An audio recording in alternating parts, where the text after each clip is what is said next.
Perfect, I said, my voice steady as I met Tiffany's eyes. It will be a perfect Christmas, for all of you. Because I won't be here. Her triumphant smile froze, then cracked.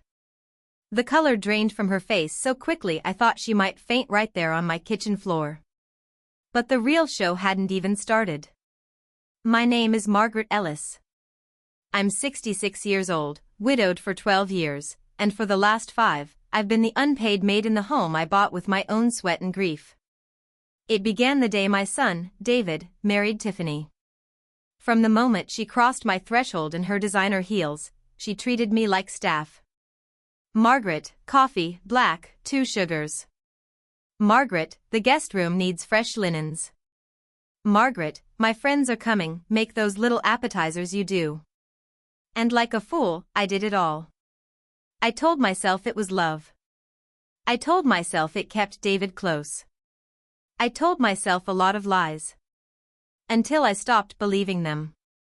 That December afternoon, Tiffany swept into my kitchen without knocking, as always, wearing a crimson silk dress that probably cost more than my monthly pension. Her perfume, something cloying and expensive, trailed behind her like a victory flag. Margaret, she sang, settling into my chair as if it were her throne, I have the most wonderful news. My entire family is coming for Christmas. 25 people. It's going to be magical. She rattled off names, her sister Vanessa, cousin Elena, Uncle Antonio from Miami, brother-in-law Marcus the real estate mogul, while I stood at the sink, hands in soapy water, feeling the familiar weight settle on my shoulders. You'll handle everything, of course, she continued, examining her manicure. 3 turkeys, your famous chocolate silk pie, full decorations, lights, tree, the works. I want it Instagram perfect. She paused, waiting for my usual quiet of course, dear. Instead, I dried my hands, turned, and smiled. Perfect, I repeated softly. Because I'm going on vacation. You'll all manage beautifully without me. The silence was delicious. Her mouth opened, closed. The heel that had been tapping impatiently stilled. You can't be serious. I'm completely serious. I'm not your maid, Tiffany. I never was. Her shock morphed into fury in seconds. I already told everyone. Antonio changed flights. Vanessa canceled her cruise. David will never allow this. David doesn't own this house, I said calmly. I do. She stormed out to tattle, heels stabbing the tile like accusations. Minutes later, David appeared in the doorway, tie loosened, exhaustion etched around his eyes. Tiffany hovered behind him, arms crossed, chin high. Mom, he began, using that weary, reasonable tone he'd perfected, Tiffany says you're refusing to help with Christmas. Don't you think that's a little extreme? Extreme? I nearly laughed. 5 years of cooking, cleaning, and disappearing into the background while she plays hostess isn't extreme? He rubbed his temple. It's Christmas, Mom. Family time. Can't you just? No, I cut in. I can't. And I won't. Tiffany stepped forward. We can't afford catering for 25 people. And I work. Your part-time boutique job? I asked mildly. She flinched. David looked confused, he still believed she earned a full salary. They begged. They bargained. They accused me of selfishness, hormonal imbalance, cruelty. I stood firm, savoring every crack in their composure.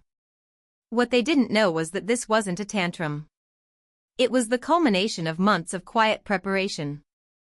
3 months earlier, while tidying David's office, another chore I'd foolishly accepted, I'd found a hidden folder. Bank statements. Credit card bills in David's name that he'd never mentioned.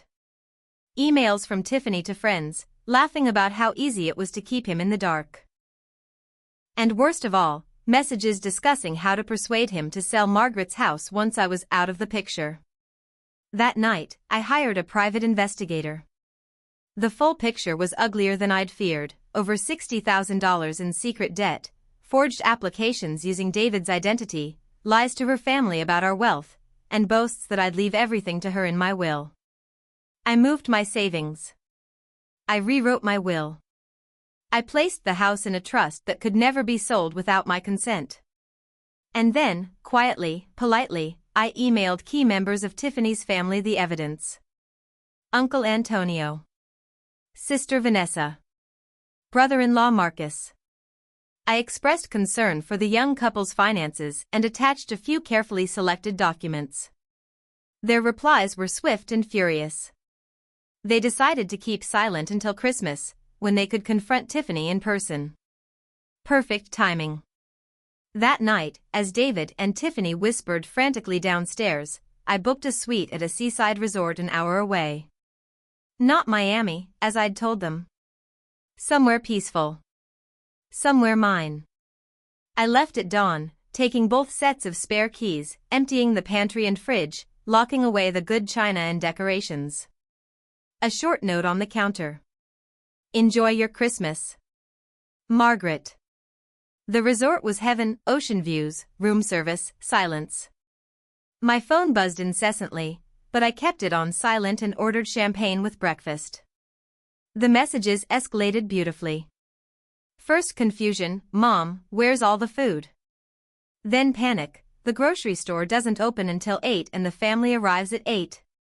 Then desperation, Tiffany's tearful voicemails promising change, apologies, anything if I'd just come back. I ignored them all. On the 23rd, Antonio's advance group arrived early.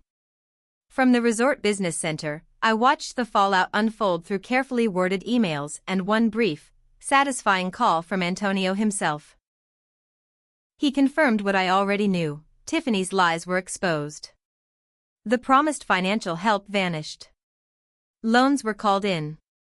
The perfect Christmas became an intervention over store-bought deli platters. David learned the full extent of the deception, every hidden card, every forged signature, every plan to sell my home. He was devastated. Good. Pain is sometimes the only teacher left. On Christmas Eve morning, I returned. The house smelled of stale pizza and tension. Rental cars crowded the driveway. Inside, 25 relatives sat in uneasy clusters.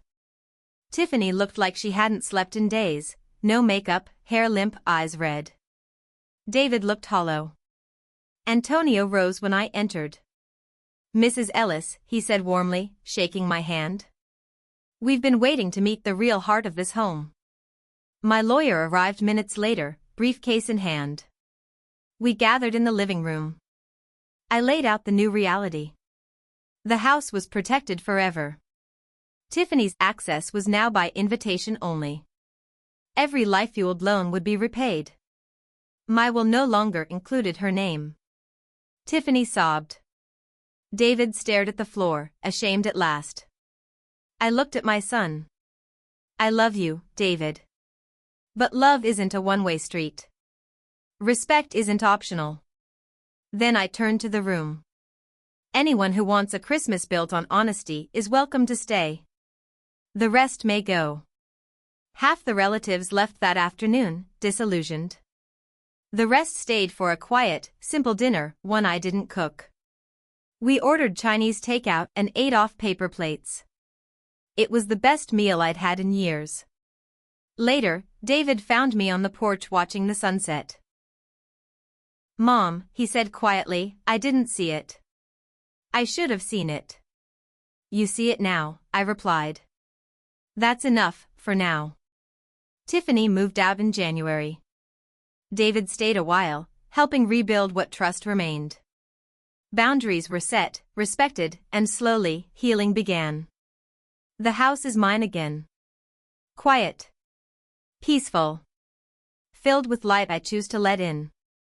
And every Christmas since, I spend exactly as I wish, sometimes alone with a book and a glass of wine, sometimes with David and whatever new, respectful life he builds. I'm no longer the maid. I'm Margaret Ellis. And this is my home.